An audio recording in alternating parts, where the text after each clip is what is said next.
Unfortunately, I'm not going to be able to make any new updates over the next few days, so this is going to be a special extended forecast looking at the North Complex, the Creek Fire, the Bobcat Fire, and the August Complex throughout this weekend. The first thing I want to do here is just summarize our fires in a few sentences. Over the next 2 days, weather conditions are looking great. Temperatures are at or below average, winds are moderate, and humidities are much lower than we've seen. So that's going to allow firefighters to hopefully get some great control over all of these various wildfires. Now, the reason that increasing containment is important is because you see we have a fire weather watch returning this weekend. Now, basically what that means is it's going to be extremely tricky firefighting conditions. We could see some temperatures up into the triple digits, some wind gusts to 30 and 40 miles per hour, and relative humidities dropping back into the teens. So while wildfire conditions are great the next 2 days, they're about to return to those extreme conditions that can lead to some rapid fire spread and new fire starts. So just taking a look at what's driving this extreme wildfire behavior over Sunday and Monday is this high pressure system that's going to be moving into California starting Friday into Saturday and then working into Sunday. It really starts to build over the region. Now, this has an effect on all our important variables we talk about in every single video: temperature, winds, humidity. Temperature is an easy one. The hotter it is, the worse wildfire is going to be. Winds can lead to rapid fire spread and spot fires, and humidity, if the air is dry, vegetation gets dry, and then it's easier to burn. So looking at the temperatures, you can see Thursday, we have temperatures in the 80s and low 90s, seasonal averages. Friday, about the same, if not even less. Friday is going to be some great wildfire conditions. And then Saturday, we see it start to get into the low and mid 90s. And then Sunday, we start seeing some triple digits in some locations. So temperature-wise, Sunday, I think, is going to be the day to watch for that fire weather watch, which could turn into a red flag warning at some point. I'm thinking it most likely will. Now, when it comes to humidity, you can see Northern California right now has some great humidity. That's been really helping firefighters. But if we click over to Sunday, you can see all of California is going to be in that just extremely dry air that can lead to rapid fire spread. Now, the same thing is going to be happening with winds. You see right now the winds are coming from the ocean. So what that does is brings in some cooler temperatures, and especially in Northern California, you can see it can push in that humidity. So winds right now are great, but if we look throughout Friday, into Saturday, into Sunday, what's going to happen with these winds is they'll actually start pushing from the valley into our coastal locations. So what that means is instead of bringing in cool, humid conditions from the ocean, they start pushing in this warm, dry air from further inland. So that's not what you want to see when it comes to the upper level winds. We also have some tricky conditions when it comes to wind gusts. You can see Thursday and Friday, wind gusts are looking great. There's almost no extreme wind gusts throughout Friday afternoon, but if we click into Sunday, you're going to notice this area in Northern California near the August complex and the North complex is going to see some pretty extreme wind gusts. We could be getting 40 miles per hour in some areas. So again, Sunday is the big day I'm going to be watching. One thing I will say, forecasts change. So I'm just dealing with the best information we have right now. But who knows, in the next 24 to 48 hours, maybe this high pressure system shifts north and then California stays in the clear. It'll be something to watch, but this is what we're dealing with right now. Sunday is looking like it's going to be some very tricky weather conditions. So that's what we're going to be talking about with all our fires throughout the course of this video. First thing I like to do though is just take a look at the satellite imagery, what it's looking like, and you can see majority of Northern California into the valley actually has some great air quality right now, some of the best we've seen. But then as you work into Southern California, you can see a thick layer of smoke over the majority of the region. Now, the reason for that is the Creek Fire and Castle Fire are creating a bunch of smoke, and then if we go back to those upper level winds, you can see very weak in this area. So that allows the smoke just to sit there. So looking at our air quality map, you can see very unhealthy to hazardous around that Creek Fire and Castle Fire area, working into Southern California, while as majority of Bay Area and the Valley in that good air quality. If we look at the forecast for today, you can see Northern California gets back into that unhealthy area to unhealthy to sensitive groups, mostly from the Slater Fire and the August complex. And then you can see down in Southern California, we're back into that unhealthy range. Again, the main reason for that, throughout the day today, those winds are going to be shifting to a more northerly direction. So that's going to be able to push some of this smoke down. And then the winds are weak right here, which means that smoke can just sit and then settle down to the surface, which creates all those particulate matter on the surface that we then breathe and is unhealthy. Looking at the forecast for tomorrow, once again, they're saying moderate air for basically all of California. And once again, I don't exactly trust this forecast. Although weather conditions are looking great for the next 2 days, these fires will be creating some smoke and winds are light. So I don't think we're actually going to have moderate air quality for the majority of California tomorrow. I think realistically it's going to look something like today. Unhealthy air down in Southern California due to those weaker winds. So now it's time to dive into our fires. First thing I want to point out is where this fire weather watch actually is. You can see it's right over the August complex and right over the North complex. And then it's actually out of range of our Creek Fire. So that's at least good news for the Creek Fire, where we're not going to have as extreme conditions working into this weekend. When it comes to the North complex, though, the conditions are going to be extremely tricky. So let's dive into this forecast first. And if you don't know, a fire weather watch is basically saying that some tricky wildfire conditions are happening, winds and low humidity. And then as we get closer to the actual event, if things are still looking extreme, they'll often turn a fire weather watch into a red flag warning. So that's fire weather watch is kind of the preliminary to a red flag. So looking at the North complex here, there's again those same 3 areas that have been burning for the last few days continue to burn. Yesterday we had some southerly winds, so that's why we still see this active fire behavior in the north. Although I do know the containment lines and control lines have been holding in this region, so that's looking good. This northeast section is actually looking better than it was yesterday. Again, as always, this shows the fire perimeter, and then these red dots show the active hotspots and fires. And you can see northeast is looking better than it has in the past. Now, what's still looking not too good is this area on the south here. We've talked about this before.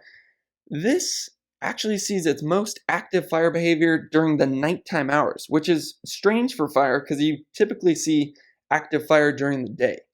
The reason for this is because we get down canyon winds. What that means is the bottom of a canyon at nighttime will cool off, and then you start to get winds flowing down the canyon, which can spread the fire. And the reason this is important is you see it's into some of these more populated areas. Now, I do know they've been working extremely hard to get some great lines in this area to protect these populated cities. Now, when it comes to Oroville, things are still looking great. No hotspots. I believe they're even starting to work into some repopulation aspects, lift some evacuations in that area. As always, don't take my word for it. Check the CAL FIRE website for all the recent information. The link is in the description. So when it comes to the North Complex, we're over 300,000 acres. This hasn't gone up all that much from yesterday, but one thing to note, they haven't updated it yet this morning, so we might see a little jump once this page gets updated. Great number to look at here though, 78% containment. And we can actually look at where that containment is on this map here. The black lines show where the fire is contained. The red lines show where there is still some active fire growth. And it's exactly like that previous map showed. We still have active fire growth in the north here, northeast, and southern edge of this fire. But when it comes to the North Complex, I'm actually feeling great about this one, especially over the next 2 days, because you see, there's the majority of this fire is contained, and we still have over 3,000 personnel on it, so they're going to be able to take these resources and just attack those remaining burning regions. We got 64 crews, 26 helicopters, 231 engines, 77 dozers, 82 water tenders. Now, in the past, aerial operations have been at a minimum because the smoke has been so thick, but you can see the smoke right now is actually looking great, especially up into Northern California. So what that means is they're actually going to be able to use some of these helicopters today to put out some of those hotspots. The other thing I will mention about these down canyon winds is the exact opposite happens during the day. So during the day, the canyon heats up, you get winds blowing back into where it's already burned, and then firefighters have a chance to put out some of these hotspots, get some new lines in. So throughout the day today, we should see conditions improve in this area. One thing I will say about the North Complex, this has been one of the worst fires throughout this entire season. We're almost up to 2,000 structures destroyed. There have been 2 injuries and 15 fatalities associated with the North Complex. To put that into perspective, this is the 5th deadliest wildfire in the history of California. So as always, if you or any of your friends or family have been affected by this fire, my thoughts and prayers go out to you. So looking at the forecast, this is where things get tricky. And I chose to talk about the North Complex first because the forecast just perfectly explains what's going on. You can see today and Friday, mid 80s, that's about average for this time of year, exactly what we want to see. But then working into Saturday, into Monday, that fire weather watch is put in place and conditions could be getting up to the triple digits. So that is not what we want to see. And I think it's helpful to actually visualize this. So this is looking at Sunday afternoon. You can see Oroville, triple digits. If we look at the humidity, could be into 10%, hopefully not single digits, but it's definitely a possibility. And then when it comes to wind gusts, up to 35 miles per hour, and actually into this fire area, it could be even more. We could see, now we don't want to share this forecast, but we could see some 40 mile per hour gusts actually where this fire is burning. So Sunday is the big day I'm watching for this one. Looking at the graphical forecast, you can see conditions low the next 2 days, winds moderate, humidity's looking great, up into the high 30s, and then with good overnight recoveries. The reason that's important is because that's where we've been having that active fire growth on the southern edge. So when we get higher humidities, that moderates that fire growth. Now, when it comes to the extended forecast, though, this is where things get tricky. Temperatures rising up into the possibly triple digits, and then you start to see those wind gusts show up Saturday and Sunday. And while this shows that wind gusts are going to be greater on Saturday afternoon, I believe Sunday afternoon we could see some 30 to 40 mile per hour gusts, and you can see bad trend with humidity as well, getting into the 20s to low 20s, possibly teens and single digits, especially Sunday afternoon. So again, North Complex is the weather forecast I'd say I'm the most worried about, but at the same time, it's the fire I feel best about because they have so much containment and so many resources still on this blaze to get some good lines around communities and hopefully get enough containment over the next 2 days that this huge increase in fire behavior doesn't even matter. So the next fire I want to talk about is the Creek Fire. And I would actually have some great news on the Creek Fire. You can see this western edge, which has been growing a bunch over the last few days, had some great progress made with it yesterday. They were able to get a bunch of aerial operations in here, put out some of these hotspots, get some new lines in. So the western edge is looking a lot better than it has been in the past. There's also some good news on this northern and northeastern edge here. It's starting to burn into rockier terrain, which basically is just slowing the fire growth because there's less fuel in that rocky terrain. It's also starting to burn into an area that has previously burned in the past with the line fire. So some of the fuels have already been burned out, and that's why we've seen slower growth, especially throughout this week when compared to last week. Where there is still some active fire growth is on this eastern edge here. This is one of the probably the main thing I'm watching with the creek fire right now. As you can see, a lot of these hotspots are outside of the previous fire perimeter. So that's where it was yesterday. So it gives you an idea for how much has burned in the last 24 hours. That's the main thing I'm watching right now. Some good news is the most recent source I could find said that all of this active burning is still within containment lines. So it hasn't hopped any of the lines yet, but that's definitely something I'm going to have to watch. Now, this southern edge has been seeing some of those down canyon winds that we saw with the north complex as well, although you can see it's looking much better than it was yesterday. There's only a few hotspots showing up here, and yesterday we had a bunch of hotspots outside the previous fire perimeter. So if we actually go and look at the satellite imagery for the creek fire, you can see it is still making a large amount of smoke, and that smoke with those winds pushing down is what's flowing into Southern California and creating some of this bad air quality where the winds are weaker and allow the smoke just to settle down to the surface. You can see that the Castle Fire is also creating a lot of smoke, but Creek Fire does look pretty active right now, and I believe the majority of that is from that eastern edge. So this, I like to show this every day because it is a great wildfire model, one of the best in the world, that pairs the fire below with the atmosphere above, so you can get a good idea of how winds impact fire. And the one thing you'll notice, this is showing what's expected to happen throughout the day today. There's not that much active fire growth expected throughout the day today. You can see a little bit of growth on this western edge, maybe a little bit down here in the east, but for the most part, calm fire conditions today.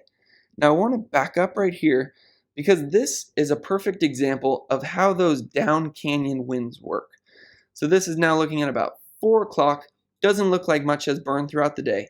But as we get into the nighttime hours, you see these winds start to shift down canyon, and then you get some rapid fire growth with those down canyon winds pushing the fire spread.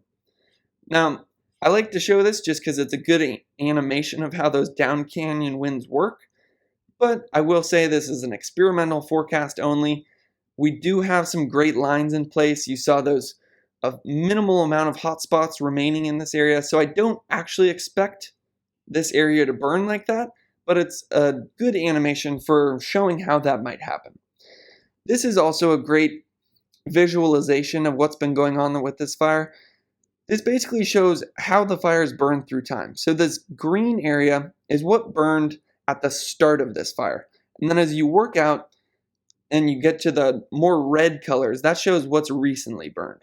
So you see there's been some active growth on this western edge, this eastern edge here especially, and then in that southern edge where we've been getting those down canyon winds. Now, when it comes to the creek fire, this one is up to 289,000 acres. While there has been some growth, as we just saw in the last few days, it hasn't been all that extreme, and as it works into that rocky terrain, we've really been seeing some of that growth, especially in the north, start to level off. Containment's up to 34%. That's always great to see, and we can actually look at where that containment is. Almost the entire northern portion of this fire, still no containment, but then we do have some black lines which represent containment around some of these lakes on the western edge, parts of the southern edge, but then we do still have that area in the south that is still actively burning. Now when it comes to the forecast, as you saw on that fire weather watch map, I could just pull it back up again. If we zoom out here, the fire weather watch should pop back up. You can see that the creek fire is out of that fire weather watch. So that's some pretty good news there, and you can see why. It doesn't get up into those triple digits like we will likely see with the North Complex, and conditions for the next 2 days are looking great. Getting into the low 80s, that's below average this time of year.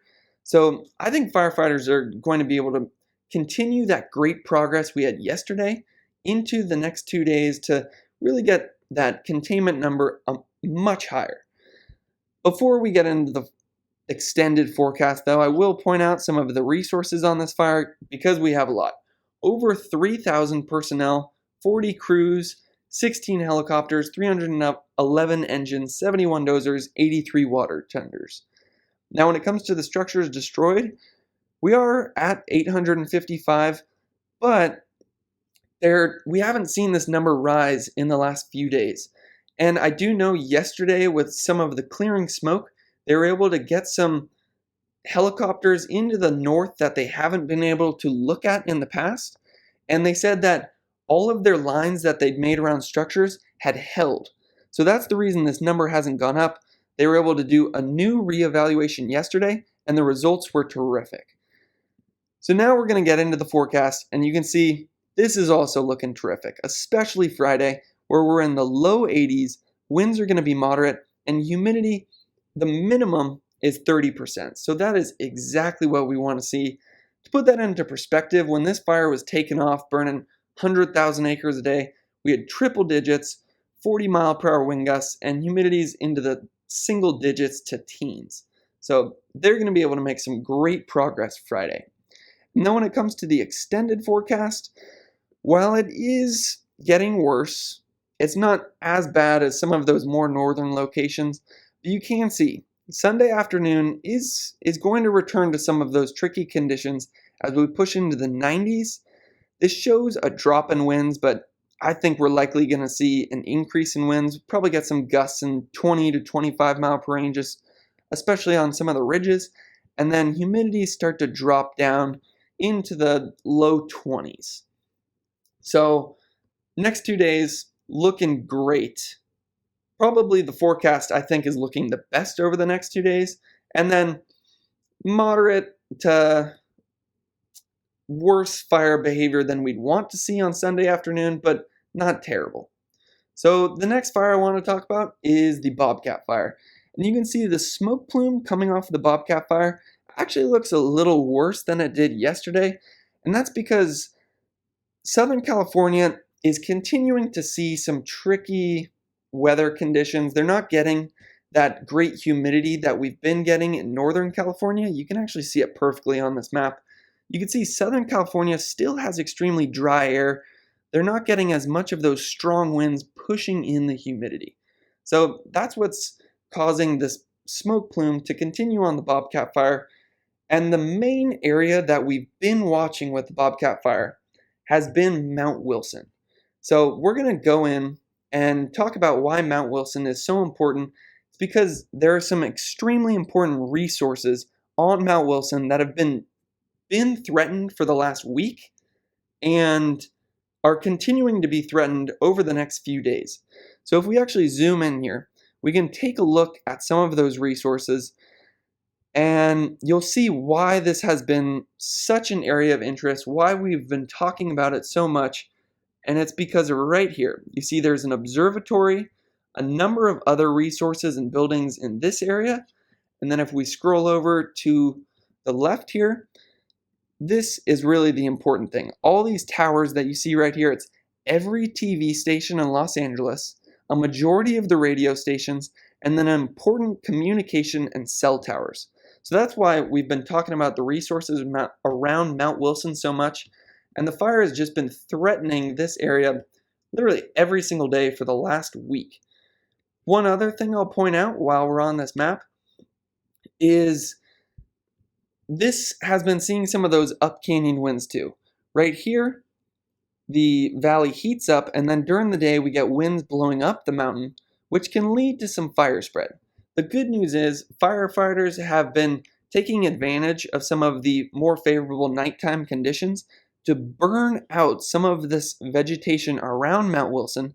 So if we do get some uphill spread of the fire with those up canyon winds, there won't be any vegetation left to burn, and hopefully it'll just be a nice protective barrier around Mount Wilson.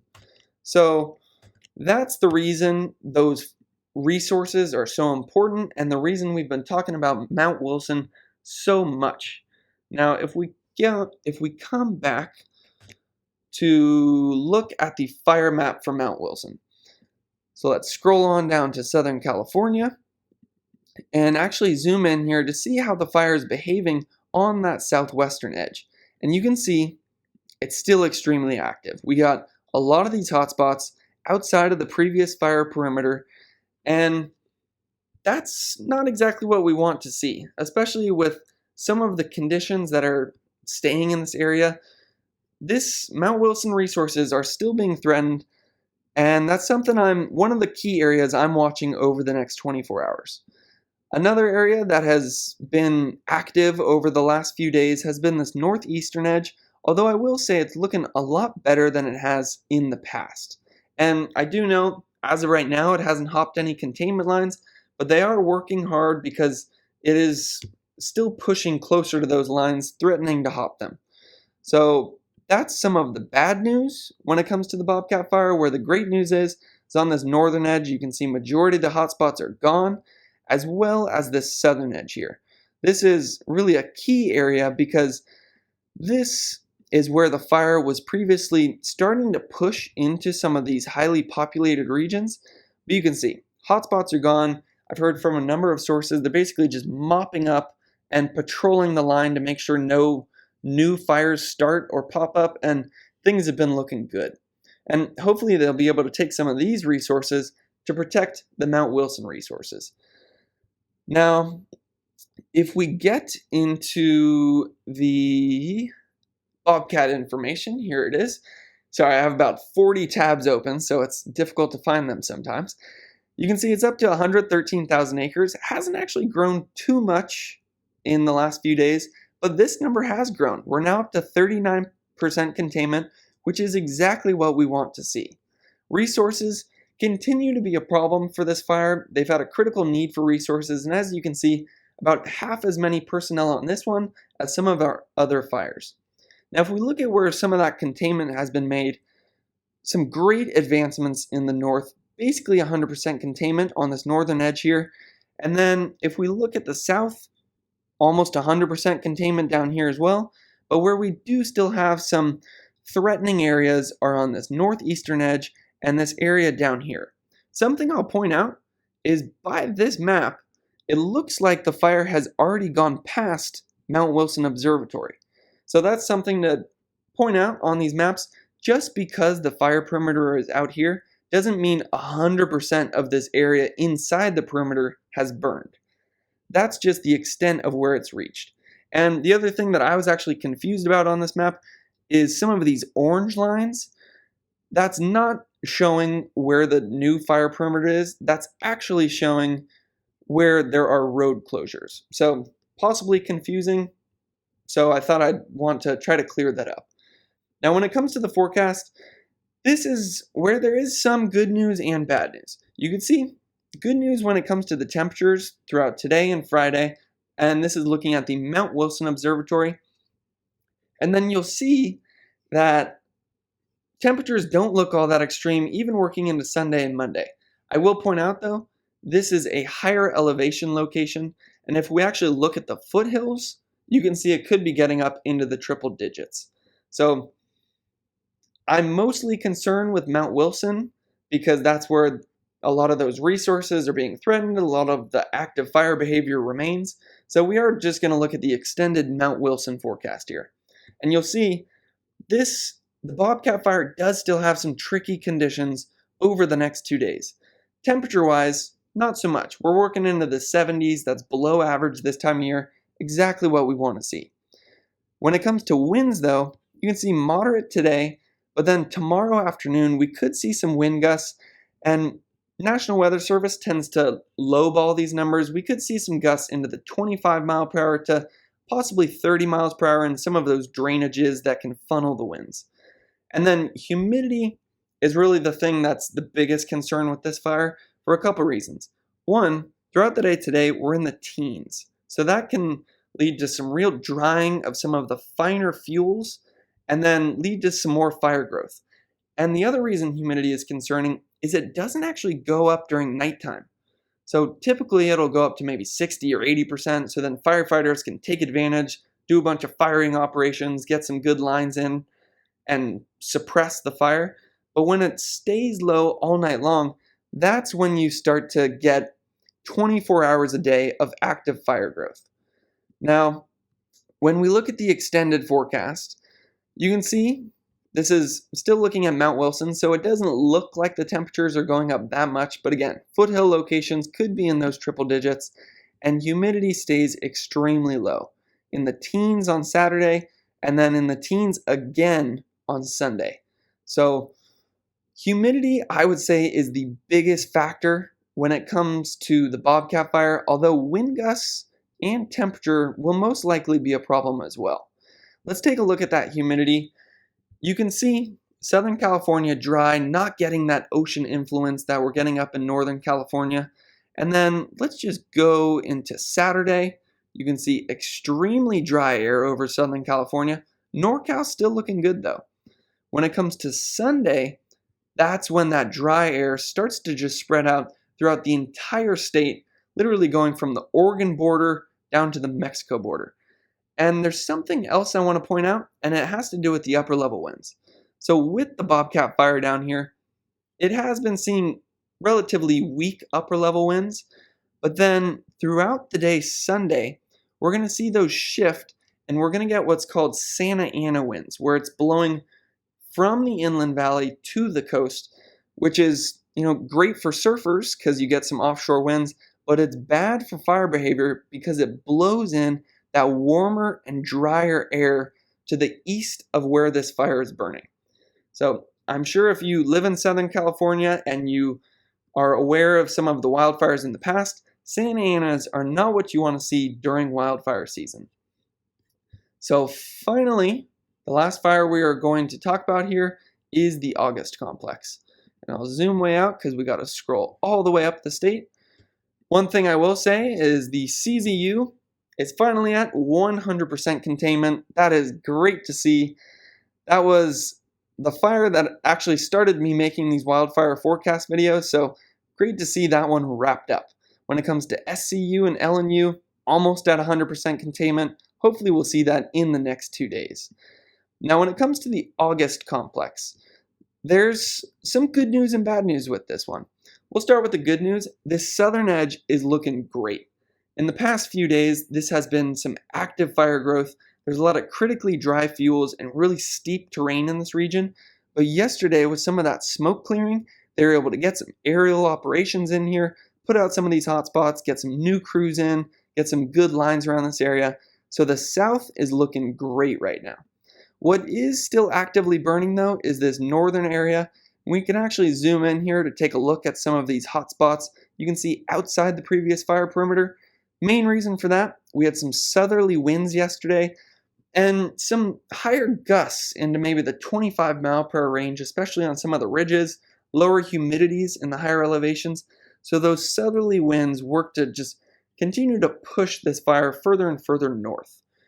But majority of this fire is looking pretty good, especially containment wise. So they're going to be able to deploy some of the resources to that northern edge, like we saw work successfully on the southern edge yesterday.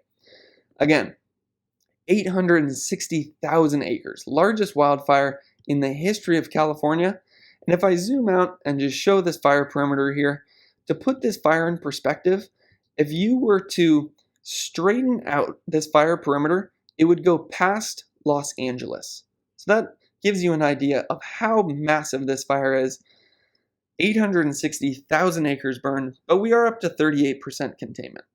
And when it comes to that containment, you can see 100% containment on this eastern and southeastern edge, exactly what we want to see. I'm hoping to see some more containment on the southwestern edge as they continue some of that great progress they saw yesterday. I do know in the north, they're continuing to put in some good lines, hopefully get some aerial operations as the smoke clears later this afternoon, and really work on structured defense in this area.